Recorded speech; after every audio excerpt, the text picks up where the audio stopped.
দর্শক বৃন্দ আপনাদের যারা আছেন সবাইকে শুভেচ্ছা।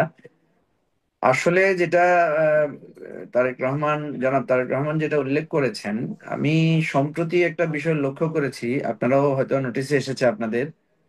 সাম ওয়ান মিস্টার মাসুদ করিম বা এনায়েত করিম নামে এক ভদ্রলোককে গ্রেফতার করা হয়েছে, যিনি মিন্টো রোডে ঘোরাফেরা করছিলেন।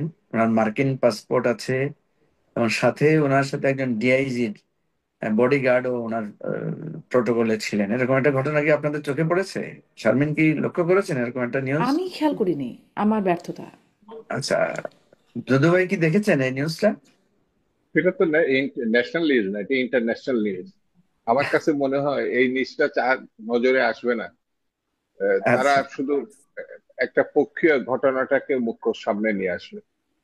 আচ্ছা, এটা খুবই সিগনিফিকেন্ট একটা ঘটনা, হুম। যেটা আমি পার্সোনালি কিছু বিষয়ে জানি, যেটা দুদু ভাইয়ের জানার কথা। এই মিস্টার মাসুদ করিম, উনি দীর্ঘদিন থেকে বাংলাদেশে এই ধরনের কিছু ঘটনা, কিছু ষড়যন্ত্রমূলক কার্যক্রম, ওনার নামটা বারবার ঘুরে ফিরে আসে।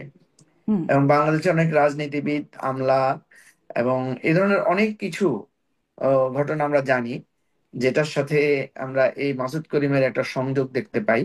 এবং এই ভদ্রলোক নিজেকে সিআই এর এজেন্ট হিসেবে নিজেকে পরিচয় দেন, এবং বেশিরভাগ হুম। ক্ষেত্রে উনি প্রচুর পরিমাণে ফ্রড কাজ করেছেন এবং বহু রাজনীতিবিদ এবং বিভিন্ন জনের কাছ থেকে বিভিন্নভাবে অনেক টাকা পয়সা হাতিয়ে নিয়েছেন। তো হঠাৎ করে এই ভদ্রলোক কিন্তু কখনোই বাংলাদেশে আসতেন না। উনি বিভিন্ন মিটিং, আমরা শুনতাম যে উনি ব্যাংককে মিটিং করছেন, উনি নেপালে মিটিং করছেন, ইভেন লন্ডনে, আমেরিকায় উনি মিটিং করছেন, এরকম শুনেছি। সম্প্রতি আমরা যেটা এখন আপনার নিউজে দেখলাম, হুম। যে তিনি বাংলাদেশে এসেছেন, তাকে একজন পুলিশ কর্মকর্তা তাকে রিসিভও করেছেন, তাকে প্রটোকলও দিয়েছেন, এবং তিনি বিভিন্ন গুরুত্বপূর্ণ লোকদের সাথে সাক্ষাৎ করছেন। আমাদের আরেকটা জিনিস মনে থাকার কথা, আপনার আহ আন্দোলনের চূড়ান্ত সময়ে, ওই যে 28শে অক্টোবর, যখন আমাদের আন্দোলনের একটা কঠিন সময়, সে সময় এক ধরনের রহস্যজনক একটা লোককে দেখা গেল, যে উনি বিএনপি অফিসে এসেছেন, সাথে ওর বেশ কয়েকজন সামরিক কর্মকর্তা ছিল। আহ, এই জাতীয় তৎপরতাগুলো যখনই দেখা যায়, তখন মনে হয় যে এখানে কোনো একটা অদৃশ্য কাজ কারবার চলছে। এবং এই ধরনের কাজ কারবারগুলোর সাথে কোনো না কোনো ভাবে আন্তর্জাতিক গোয়েন্দা সংস্থা, দেশীয় গোয়েন্দা সংস্থাদের একটা সংযোগ থাকে। তো এই ঘটনাগুলোর যদি আমাদের এখনকার যে গোয়েন্দা সংস্থাগুলো আছে, তারা যদি এটার একটা ক্লু বের করতে পারে, তাহলে আমার কাছে মনে হয় যে জনাব তারেক রহমান যে হুম। আশঙ্কাটা করেছেন, এটার সাথে সেখানে একটা যোগসূত্র মিলে যেতে পারে। কারণ আমরা দেখেছি বিএনপি কিন্তু তাদের একজন নেতাকে বহিষ্কার করেছিল। তার নাম হচ্ছে আপনার শওকত মাহমুদ, যিনি হুম। সাংবাদিক নেতা হিসেবে খুব প্রমিনেন্ট ছিলেন। হুম। এবং শওকত মাহমুদকে বহিষ্কার করার ব্যাপারে এখানে দুদু ভাই এটা ভালো করে জানতে পারবেন, এই মাসুদ করিমের একটা সংযোগ সেখানে ছিল। এর বাইরে গণ অধিকার পরিষদের যিনি আহ, সভাপতি ছিলেন এক সময়ে, আপনার আমাদের রেজা কিবরিয়া, ডক্টর রেজা কিবরিয়া, ওনারও এই মাসুদ করিম কেন্দ্রিক কিছু যোগাযোগ ছিল। এর বাইরেও অনেক রাজনৈতিক নেতৃবৃন্দের সাথে, আমলাদের সাথে এক ধরনের সংযোগ আমরা শুনেছিলাম, এবং এক হুম। ধরনের জি, হাইব্রিড। আসলে বিষয়টা এখন এখন মানে মাসুদ করিম, এনায়েত করিমকে এখন রিলেট করতে পারছি যে তিনি আসলে সেই ব্যক্তি। সম্প্রতি তাকে এয়ারপোর্ট থেকে রিসিভও করেছেন জি জাতীয় জি পার্টির নেতা সহ। যে সেই জি খবরটা জি এখন মানে একটু রিলেট করতে পারলাম। কিন্তু এই মাসুদ করিম আসলে কি, সেটা কি মানে খুব স্পষ্ট হয়েছেন?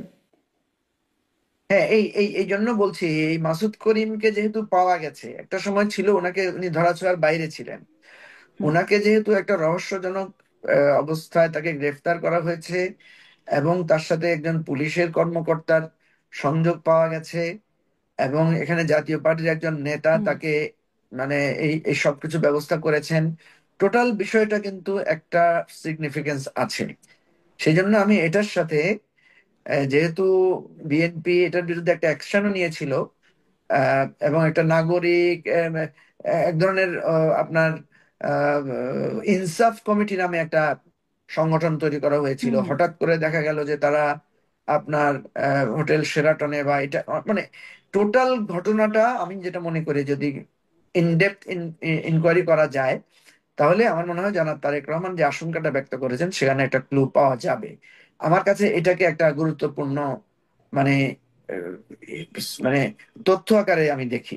আর বাকি যদি আমরা একটু বলি, বাংলাদেশে তো এই ধরনের আশঙ্কা আমরা সবসময় বলি যে ষড়যন্ত্র হচ্ছে, গভীর ষড়যন্ত্র হুম। হচ্ছে ইত্যাদি।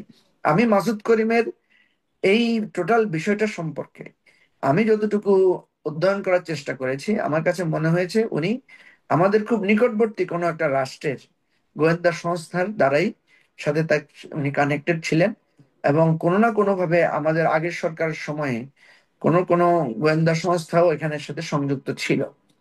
যেটা আমি সরকারকে অনুরোধ করব যে খুব সিরিয়াসলি যদি ইনকোয়ারি করা যায়, তাহলে এখানে কিন্তু অনেকগুলো ক্লু পাওয়া যাবে, এবং একটা ষড়যন্ত্র যে এখানে হচ্ছে সেটারও হয়তো কিছু ডালপালা খুঁজে পাওয়া যাবে।